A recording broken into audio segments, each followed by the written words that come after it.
రెండో అంశం చాలా చిత్రమైనటువంటి ఆరోపణ చేశారు. ఆరోపణ పరంపరలో ఇది ఒకటి. ప్రకాశం బ్యారేజ్ని 3 పడవలు పంపించి ప్రకాశం బ్యారేజ్ని పగులగొట్టి కృష్ణా గుంటూరు జిల్లాలను ముంచేసి జన నష్టాన్ని కలిగించి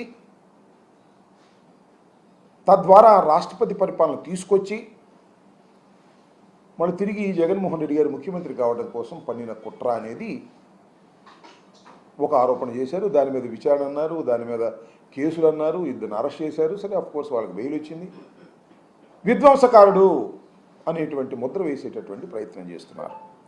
నేను అడుగుతా ఉన్నా, అయ్యా చంద్రబాబు నాయుడు గారు, జగన్మోహన్ రెడ్డి గారు ఓటమి పాలయ్యారు, చాలా ఘోరమేమో ఓటమయ్యారని మీరే చెప్తున్నారు, 11 సీట్లకు పరిమితం అయిపోయాడని చెప్తున్నారు. ఎందుకు మీకు ఇంత కక్ష? ఎందుకు రోజు ఈ రకమైన ఆరోపణలు చేస్తున్నారు? ఎందుకంత భయం మీకు అనే విషయాన్ని ఇక్కడ నేను ప్రస్తావించదలుచుకున్నా. ఈ ఆరోపణల పరంపరలోనే కొత్తగా చంద్రబాబు నాయుడు గారు చేసినటువంటి ఆరోపణ ఇది. ఎంత భయంకరమైనటువంటి ఆరోపణ అంటే, శ్రీ తిరుమల తిరుపతి దేవస్థానం శ్రీవారు వారి సన్నిధిలో తయారయ్యే లడ్డూలో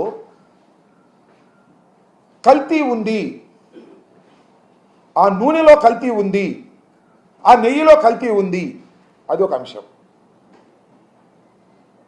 ఆ లడ్డూకు వినియోగించేటటువంటి ఇంగ్రీడియంట్స్లో కల్తీలు ఉన్నాయి, అది ఒక అంశం.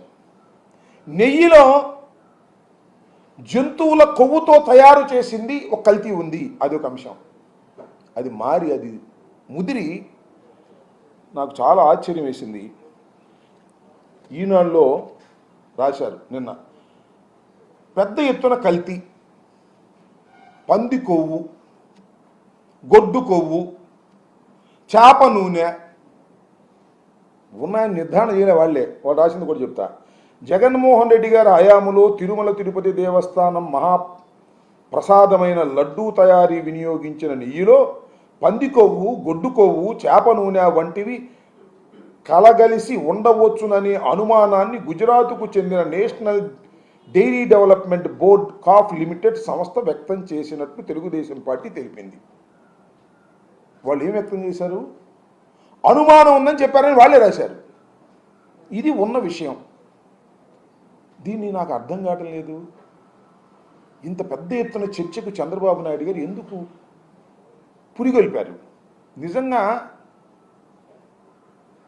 లడ్డూలో కానీ ఆ నెయ్యి తయారీ చేసే వాళ్ళలో కానీ ఏదైనా కల్తీ కలిస్తే అది పూర్తిగా నిరూపణ అయిన తర్వాత యాక్షన్ తీసుకోవాలి.